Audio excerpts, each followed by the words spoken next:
Oke,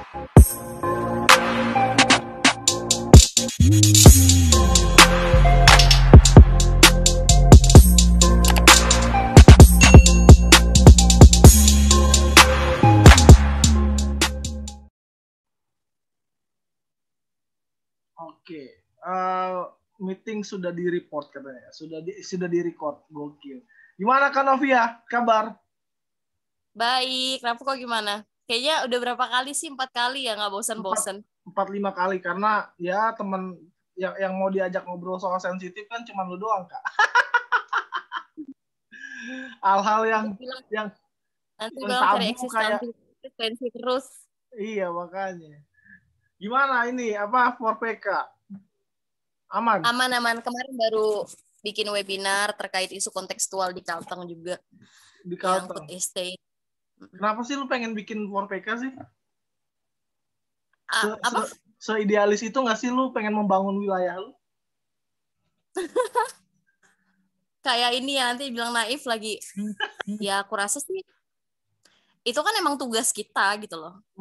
Karena memang kita sama-sama dari organisasi yang memang aku nggak bisa memungkiri segala hal yang ada dalam diriku sampai sekarang aku perjuangkan juga ya tumbuhnya di GMKI gitu loh. Dan memang kesadaran kritis itu juga terbentuknya di GMKI. Sebagai orang Kristen, kita lebih spesifik ke agama sih ya. Sebagai orang Kristen kan kita punya dui kewarganegaraan gitu ya. Betul. Kita juga warga negara gereja, kerajaan surga, juga negara kesatuan Republik Indonesia. Makanya orang Kristen itu dalam konsep GMKI kan dia dui kewarganegaraan gitu. Kemerdekaan kita adalah ketika Yesus mati di atas kayu salib, kemudian kemerdekaan Republik Indonesia. Jadi buat saya gini kok, ya kita semua mesti terlibat dalam persoalan kebangsaan itu, dalam persoalan kontekstual daerah kita. Justru kita mesti terlibat sebagai tanggung jawab kita sebagai warga negara dan juga warga gereja.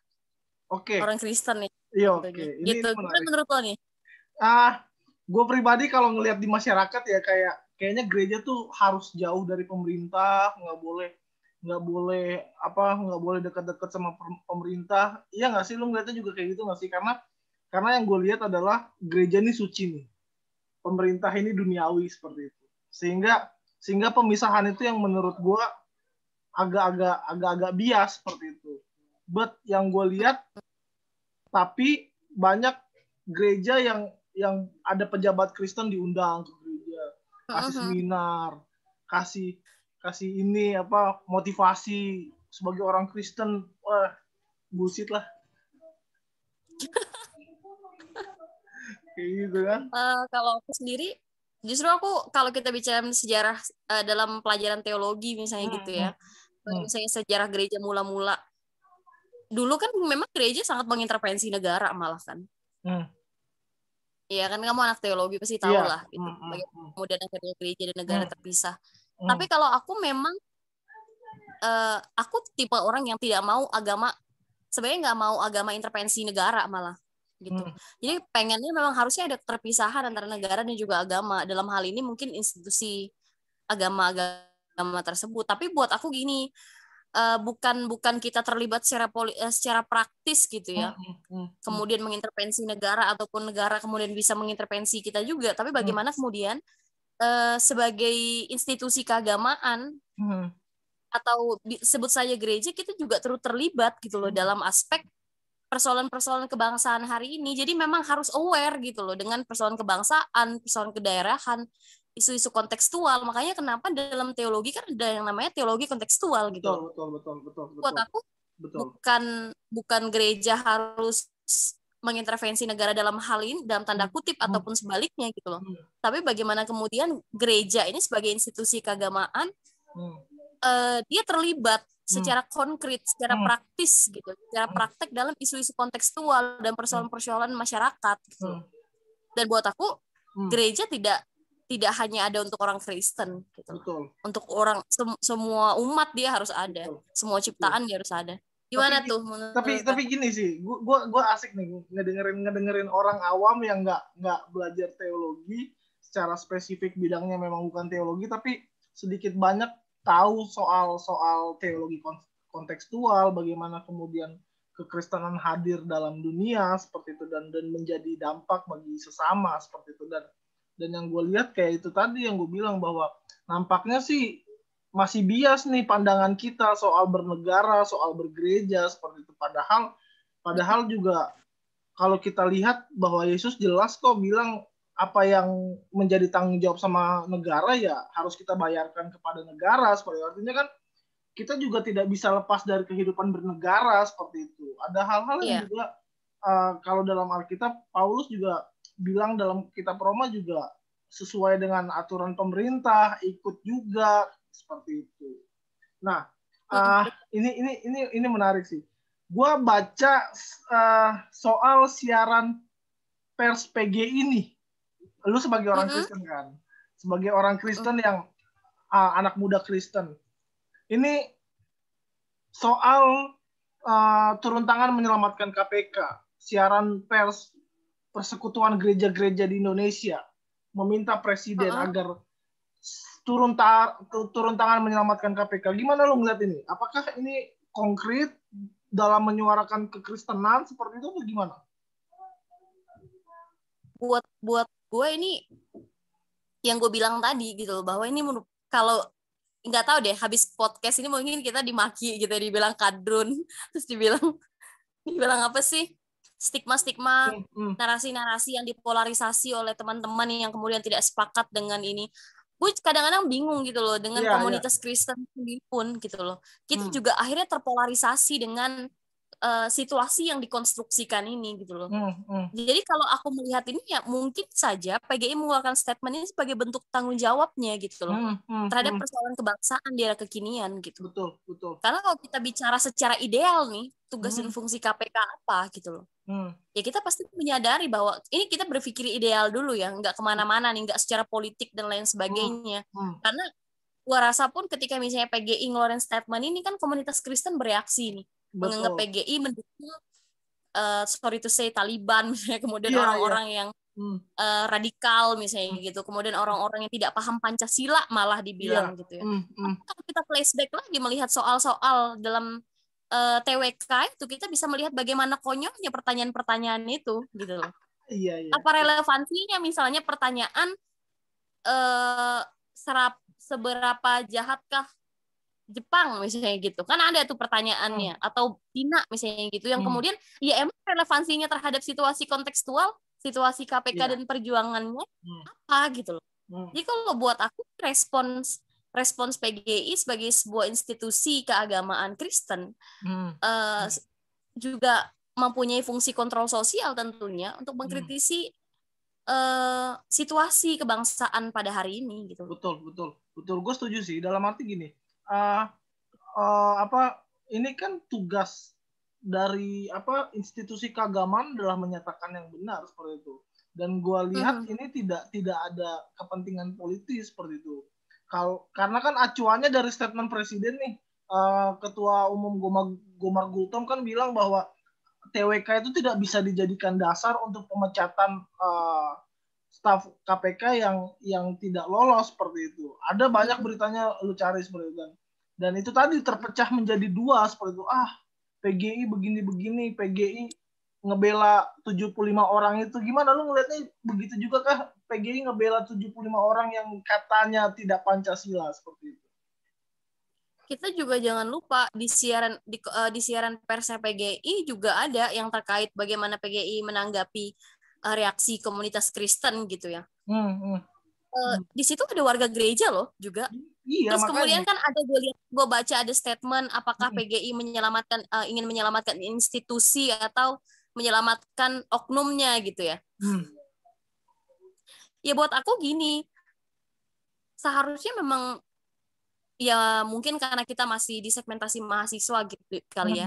Jadi belum terlalu berpikir untuk ke politik dan lain sebagainya. Ini kan bicara soal politik posisi bergaining aja ini soalnya. Ketika misalnya PGI memilih untuk mendukung KPK misalnya. Jadi seolah-olah kita mempolarisasi bahwa PGI melawan kekuasaan yang hari ini gitu ya. Atau PGI kok mendukung radikalisme, mendukung orang-orang yang tidak Pancasilais gitu loh.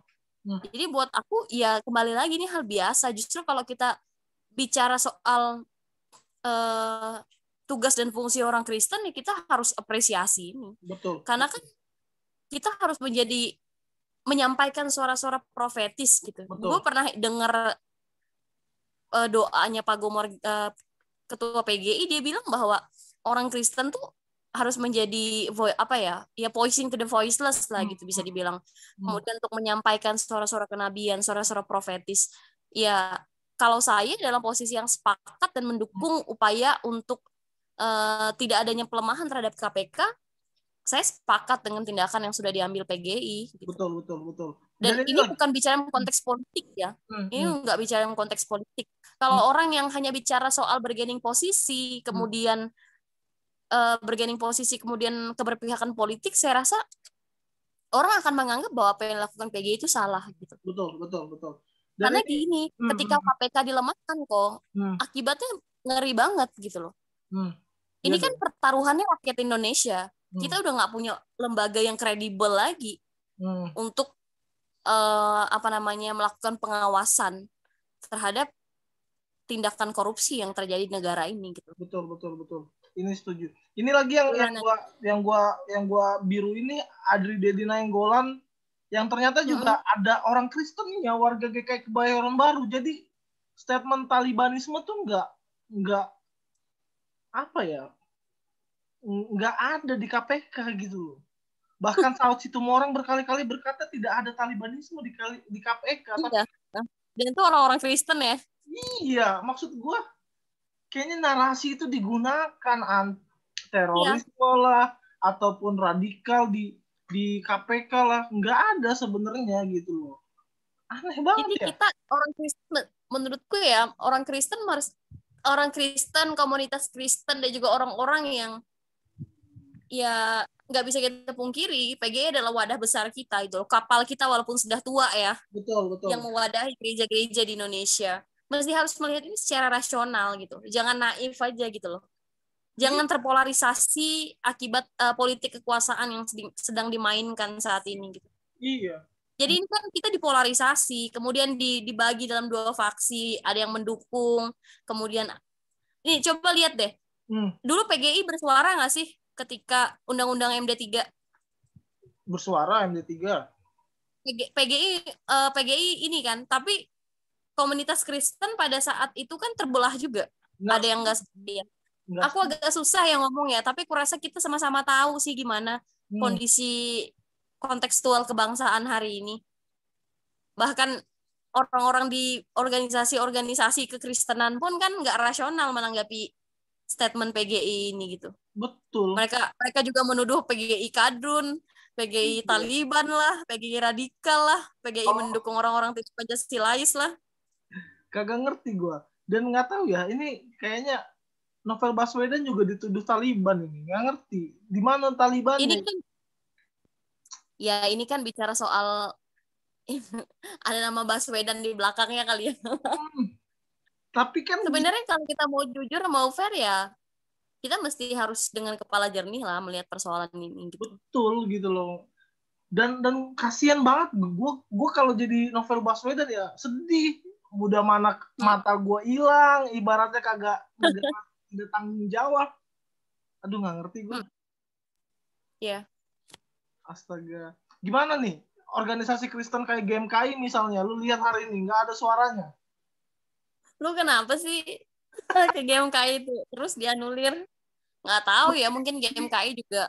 Ini kan tetangga, PGI kan tetangga sama GMKI. Tetangga, dan kita adalah anak kandung gereja. Kalau aku nggak tahu ya, aku kan bukan dalam kapasitas yang harus menilai GMKI untuk speak up gitu. Tapi menurutku, mungkin GMKI sedang memikirkan langkah-langkah apa yang bisa dilakukan. Karena kan memang serba salah. Ada kemudian faksi senior-senior yang juga tidak mendukung sikap PGI, walaupun mereka juga adalah bagian dari gereja gitu ya. Terus ada kemudian, ya kayak kita kan, lo kan dukung juga kan suaranya PGI kan? Ya iyalah. Maksud gue gini. Kita kapan lagi bersuara dengan hal-hal yang kayak gini gitu loh. Kalau perlu kita suarakan. Uang hasil korupsi tidak boleh dibawa ke gereja, itu kan menarik. Iya, jadi menurutku gini sih, kenapa kemudian aku malah pengen bertanya apa motifnya kok hanya karena kita terpolarisasi oleh isu yang dibangun oleh kekuasaan, oleh rezim. Isu yang dibangun oleh kekuasaan mengatakan bahwa ini pegawai KPK yang tidak lolos tes wawancara ini adalah orang yang tidak Pancasilais. Kemudian ukurannya apa gitu dengan pertanyaan-pertanyaan yang tidak relevan tadi gitu. Kemudian orang-orang GMKI yang sorry to say gitu ya, atau senior-senior kita yang orang Kristen di komunitas kita Kristen ini, mereka kok dengan sangat reaktifnya menyampaikan pernyataan-pernyataan di Facebook dan lain sebagainya mengatakan bahwa PGI kadrun gitu. PGI radikal, PGI mendukung orang yang tidak Pancasilais. Dari mana dasarnya? Dan apa motifnya gitu loh. Sedangkan kalau kita mau bicara lagi dalam aspek perjuangan KPK, secara ideal gitu ya, KPK merupakan salah satu lembaga yang sangat kredibel untuk membongkar tindak kejahatan korupsi yang terjadi di Indonesia hari ini. Betul. Korupsi ini kan besar banget dampaknya bagi seluruh rakyat Indonesia, tidak hanya bagi masyarakat secara luas, tapi bagi orang Kristen sekalipun gitu. Ini iya. Kalau kita kok menyadari bahwa dampak dari korupsi ini sangat besar dan ini adalah sebuah dosa yang tidak bisa ditoleransi, maka kita juga akan mendukung upaya untuk menyelamatkan KPK. Betul.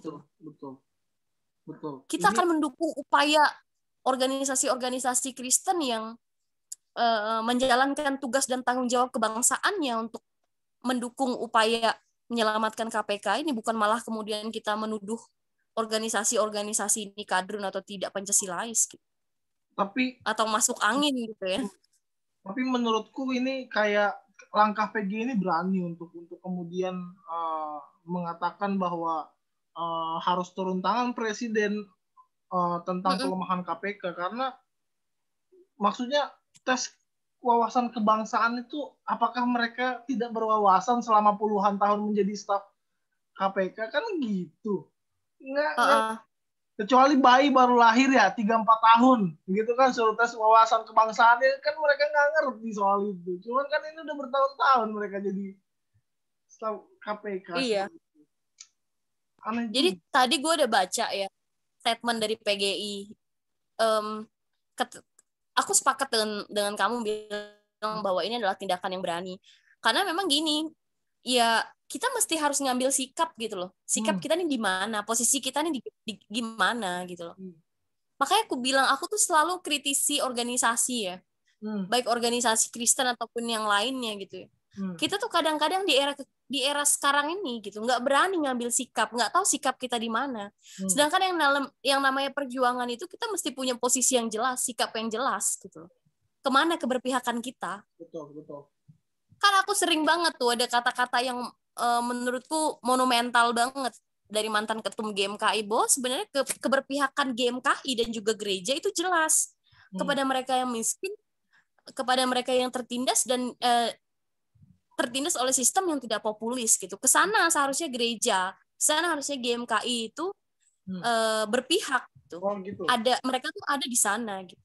Bukan untuk kepentingan politik, hanya untuk supaya kita dapat bergaining posisi dan lain sebagainya. Berarti GMKI hadir buat senior-senior yang di pemerintahan begitu?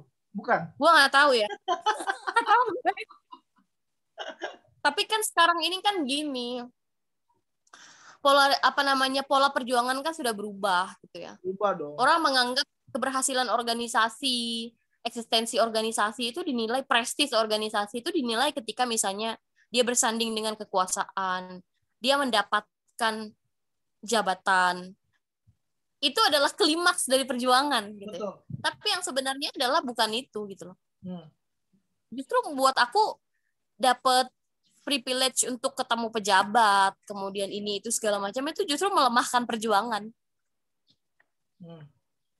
Melemahkan perjuangan karena juga akan melemahkan idealisme seperti itu.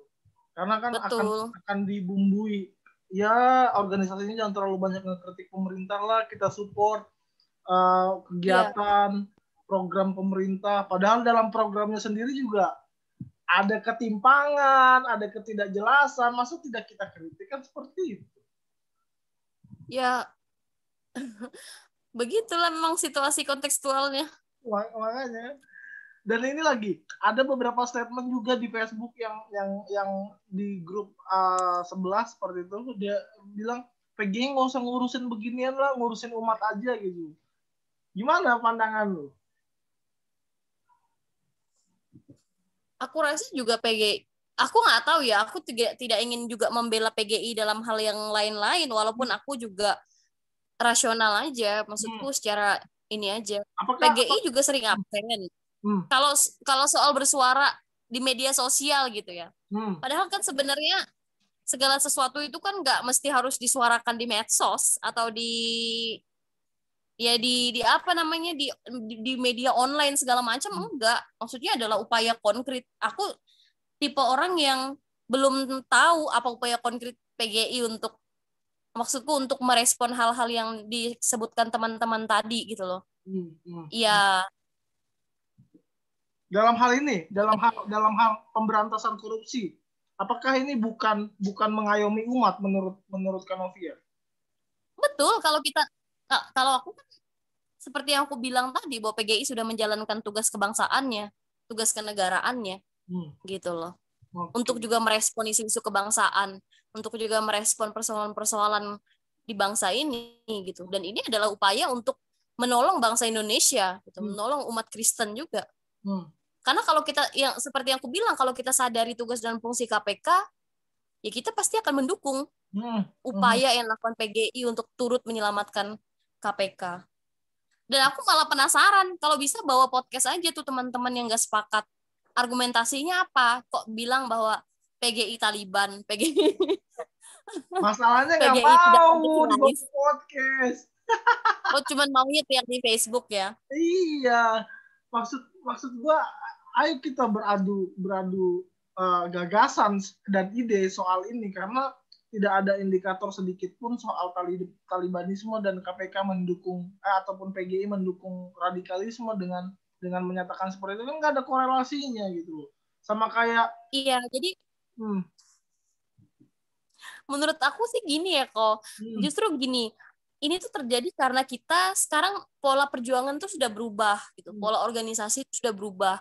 Jadi orientasi kita sekarang itu adalah kekuasaan, kemudian privilege untuk dapat posisi gitu. Nah, ketika misalnya kita menyuarakan kebenaran, menjadi menyampaikan suara-suara profetis, menyuarakan suara-suara kenabian, dan itu bertentangan dengan kekuasaan hari ini, maka itu akan menjadi ancaman bagi organisasi. Organisasi akan kehilangan posisi misalnya. Organisasi akan kehilangan eksistensi dan prestis di mata kekuasaan. Nah, mungkin ini yang mendasari senior, tapi ini spekulasiku saja gitu. Ini spekulasiku ketika melihat situasi di era kekinian gitu. Jadi aku berpikir bahwa kita takut untuk kehilangan posisi duniawi. Kita takut untuk dianggap sebagai musuh oleh kekuasaan. Jadi walaupun itu benar, kadang-kadang kita nggak mau suarakan. Betul. Terlalu berbahaya katanya terhadap posisi. Iya, benar. Jangan terlalu laju Dinda, bisa gitu ya. Iya, makanya. Siap Kanda kan gitu aja tinggal kita bilang. Mungkin ini kali ya. Konsekuensi dari organisasi konsekuensi dari organisasi yang menganut senioritas kali ya. Ya, tapi ya gue nggak jamin juga sih, maksudnya mana ada sih orang yang mau dikritik, coy? Jarang ada orang yang mau dikritik, ya nggak sih? Iya. Dan kayaknya kalau dekat sama kita sebagai rakyat kecil nggak punya pegangan pemerintah, ya susah, bakal ditindas juga. Sama kayak ini kayaknya kita dua bakal dibilang humas PGI deh ya. Enggak dong, jangan dong. aduh. Cuman gue pengen ngobrol aja, karena kayaknya anak muda Kristen nih bukan tidak aware, kurang aware dengan masalah-masalah seperti ini. Pemuda Kristen tuh lebih membedakan hal-hal yang rohani dan duniawi. Menurut gua itu yang perlu kita yang kita perlu kasih perspektif seperti itu. Bukan hanya hal rohani dan duniawi, itu kan bagian dari kehidupan kita dan kita tidak bisa lepaskan satu dengan yang lain. Yesus juga Yesus bergaul sama orang-orang duniawi.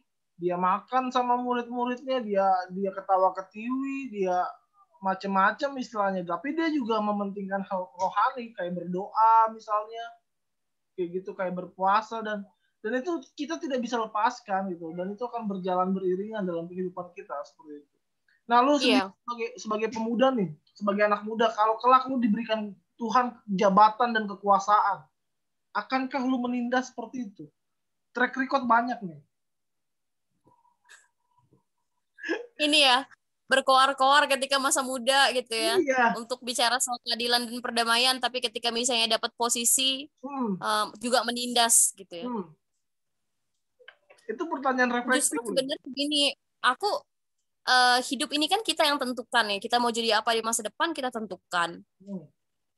Seniorku bilang bahwa untuk di usia berapa sih orang menentukan dia mau jadi apa di masa depan?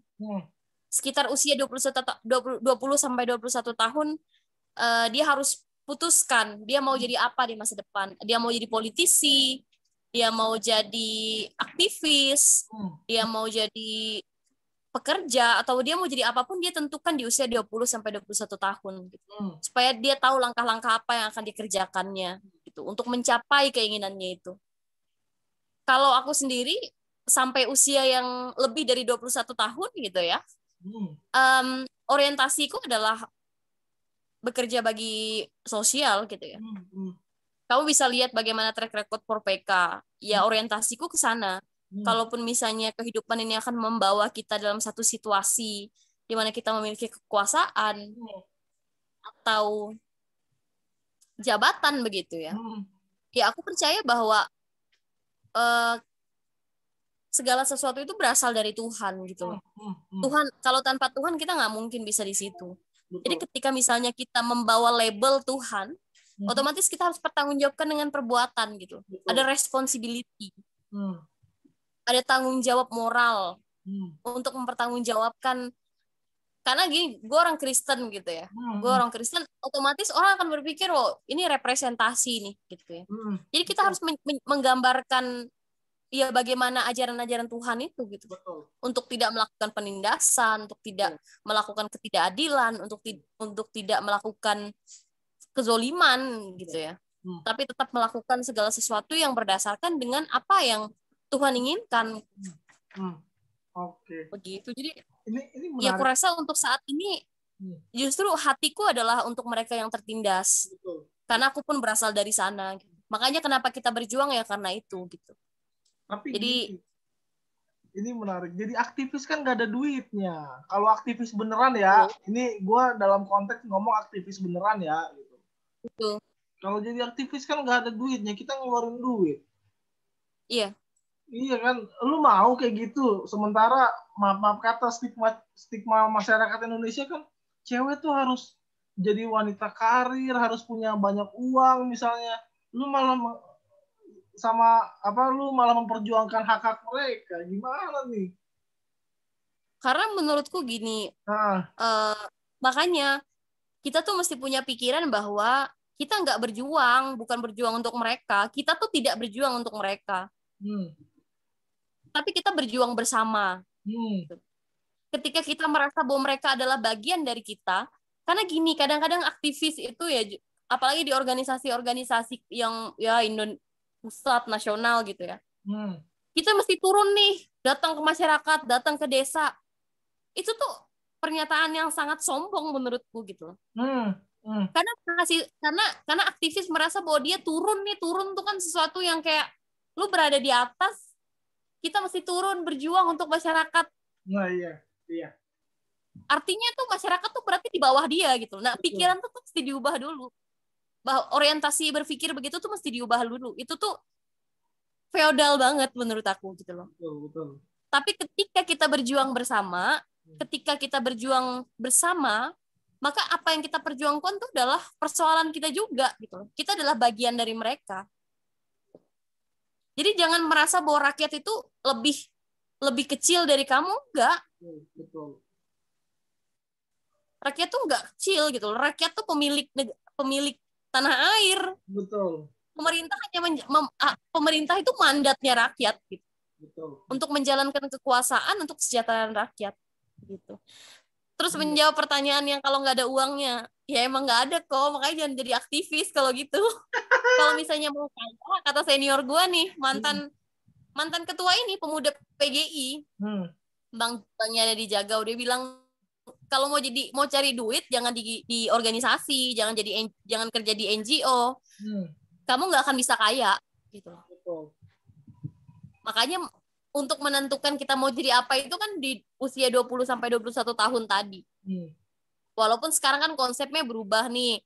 Kita mesti kaya dulu baru jadi politisi gitu ya, baru berbuat. Kita harus memperkaya diri dulu baru jadi politisi. Betul. Iya, walaupun benar juga kalau dia mau orientasinya mau jadi politisi. Betul. Ini menarik sih. Kalau Rapko gimana nih, kok mau jadi apa nih? Kan kamu juga aktivis. Gue juga bingung mau jadi apa.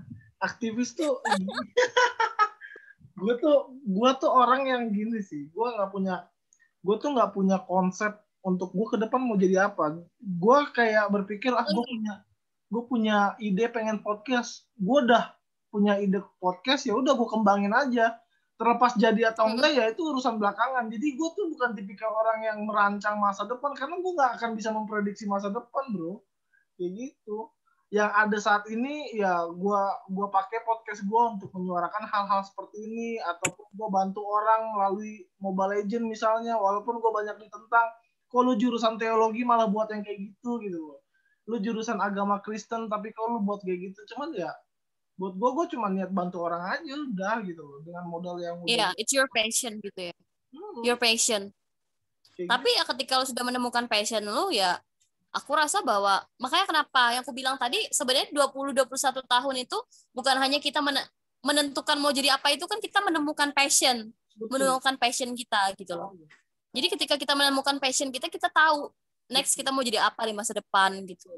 Walaupun kalau adalah satu kalimat yang suka aku kutip itu bahwa mencintai Tuhan dengan segenap hati itu ya berkata iya terhadap segala sesuatu yang terjadi dalam kehidupan ini. Betul. Ya itu. Konsep penerimaan itu juga harus ada di kita gitu. Bahwa apapun yang Tuhan tetapkan di masa depan ya kita terima gitu, sebagai bagian dari proses kehidupan. Tapi by the way gue tertarik pengen jadi ini deh, YouTuber juga deh. Iya, lu kan ada kemampuan tuh buat kemudian moderator orang, ngobrol. Kenapa nggak buat aja gitu, hal-hal yang relate dengan anak muda, hal-hal yang mungkin lu pemahaman lu lebih luas soal kebangsaan daripada gua kan, jadi ya lu bisa. Berarti gue belajar dari lo ya podcast. Kayak aku pengen segmentasinya memang untuk menginspirasi anak-anak muda sih. Karena aku rasa bahwa hidup ini kan nggak harus gitu-gitu aja, harus ada legacy yang kita titipkan untuk generasi kita nanti. Betul. Makanya supaya kan, orang mengenang kita. Makanya kan podcast gue tuh ya sebenarnya obrolan sederhana aja, nggak yang terlalu berat. Ya kalau memang ada topik yang menurut gue berat dan perlu ada orang yang punya concern di bidang itu, ya gue ajak kayak lu, kayak yang lain. Cuman kayak yang lain teman-teman sharing, kayak teman apa ya, ngobrol ngalir aja udah. Karena gue merasa bahwa anak muda juga butuh cerita kan gitu. Kayak gitu sih. Ini nih. Lu gimana nih kalau seandainya kalau 4PK ini juga maju kan akan jadi nama lu terekspos nih. Novia Adventi founder kayak gitu. Akan tetap rendah hati nggak mau tetap ngobrol sama gue nggak di podcast gue nih? Justru kan gue kan iyalah, Rapko kan adalah orang yang selalu support juga kan. Emang kenapa kita mesti merasa bahwa kita besar? Kan kita biasa-biasa aja badannya besar. Ada orang badannya doang yang kecil. Aku menemukan banyak teman sih kok di organisasi ini gitu ya. Karena kita organisasi yang sama. Yang aku berteman akrab ketika ya masih di cabang gitu ya, tapi sekarang ketika mereka udah jadi something yang ya punya posisi strategis gitu, kayak nggak mau negur, bayangin, nggak mau bertegur sapa gitu, nggak mau saling support lagi. Bahkan ya Tuhan, ya maksudku Kenapa kita mesti harus menjauhi diri dari komunitas yang positif? Kecuali misalnya gue mungkin negatif karena gue protes mulu kali ya di WA, di status Facebook gue protes mulu terus persoalan kebangsaan ini gitu. Tapi itulah, itu karakter lu, itu keunikan dari lu gitu loh. Lu berani untuk menyuarakan sesuatu yang menurut lu ini nggak sesuai nih gitu. Terlepas pro kontra, hal yang baik pun ada kontranya juga. Jadi ya gue pikir apa ya, nggak usah terlalu mikirin orang-orang yang kontra gitu loh. Pikirkan orang-orang yang support aja udah. Orang Yesus sudah baik aja masih disalib kok. Gimana sih? Betul. Yesus karena Yesus nggak ada teman pejabat dia waktu kemarin. Coba kalau ada, backingannya gede itu. Gue nggak punya teman pejabat. Iya, sayang Yesus. Tapi bener deh, gue mau pengen bikin podcast.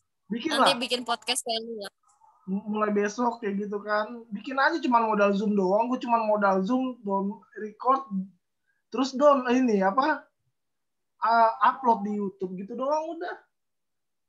Simple itu. Siap. Oke. Terakhir soal ini diskusi kita udah panjang, udah 14:51. Harapan lu buat berapa menit? Udah 50 menit lebih lah.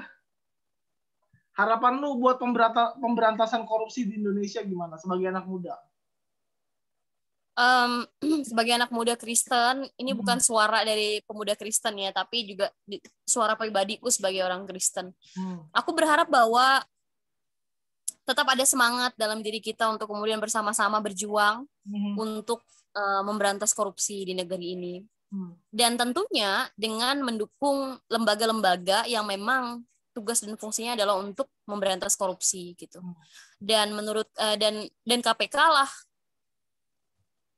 lembaga itu gitu. Jadi memang perlu dukungan kita semua, perlu support dari kita semua untuk mendukung agar KPK ini tidak dilemahkan oleh kekuasaan-kekuasaan yang hari ini sentimen terhadap gerakan kalau bisa dibilang progresif KPK gitu.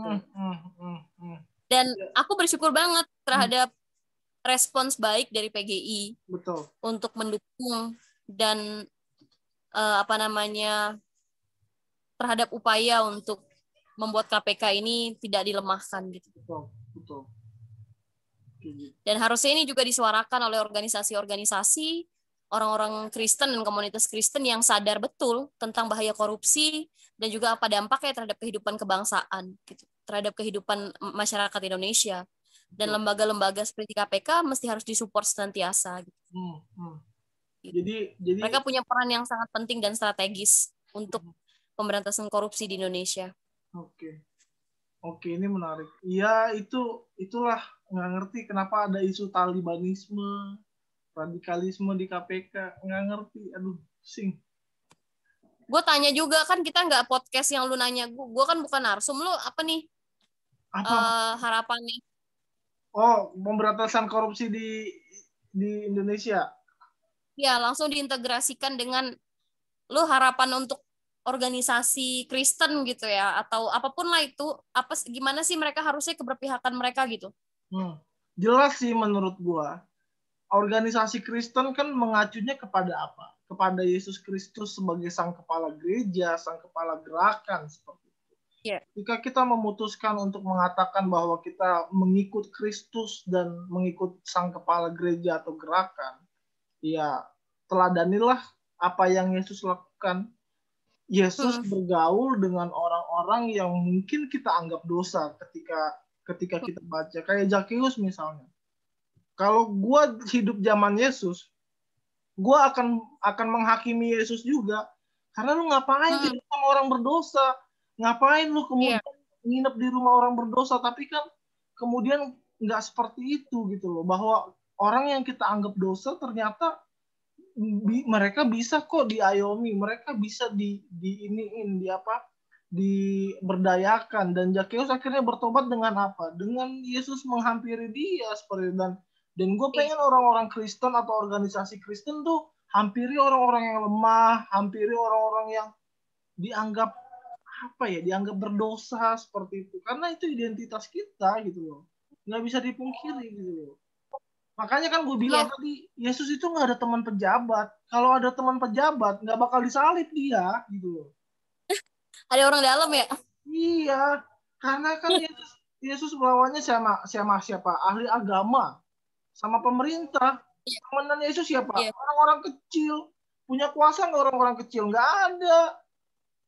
Nah itu posisi itu sepertinya yang nampaknya kehilangan privilege itu yang gue bilang tadi, yang nampaknya ditakuti oleh komunitas kita hari ini. Betul. Kita takut bahwa ketika kita menyampaikan kebenaran, walaupun kemudian PGI kan diserang dengan, oh lu ketika gereja dibom lu di mana gitu ya, ketika gereja nggak diizinkan lu di mana gitu ya.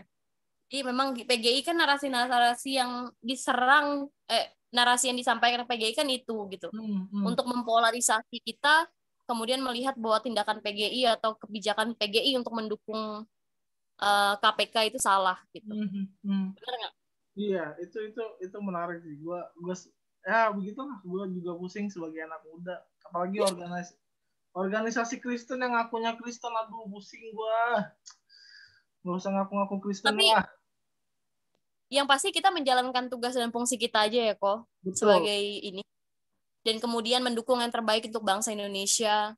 Tetap juga harus peduli, karena kan kita gini, yang seperti yang aku bilang tadi, kita mesti sadar bahwa kita juga punya tanggung jawab terhadap kebangsaan ini, terhadap isu dan persoalan yang terjadi di Indonesia ataupun di daerah lainnya gitu. Kita punya tanggung jawab untuk merespon itu gitu. Betul. Itu adalah tanggung jawab kenegaraan kita, kebangsaan kita gitu. Jadi orang Kristen, warga gereja, dia juga punya tanggung jawab untuk merespon persoalan kontekstual yang terjadi di negara ini. Gitu. Gitu sih menurut aku. Oke, ini menarik sekali. Kak Novia, thank you sudah ngobrol soal gua memang pengen denger pandangan umat awam aja, apalagi anak muda kan. Kayaknya anak muda jarang ngomongin soal korupsi, makanya gue pikir kayaknya Kak Novia tepat nih. Karena Kak Novia ini segala aspek ilmu dia pelajari seperti itu. Aduh ampun deh. Sampai ketemu di podcast gue ya. Ampun. Buatlah. Doain. Ya. Di bulan ini deh, di bulan depan deh. Dibuat aja, nggak apa-apa. Karena kan gue pengen denger lu punya bintang tamu juga kan, untuk apa. Siap. Mungkin gue nanti lebih ke aspek feminisme, kemudian perjuangan, ya itulah. Hal-hal yang seperti itu. Ya. Oke, ini gue stop record dulu ya. Oke.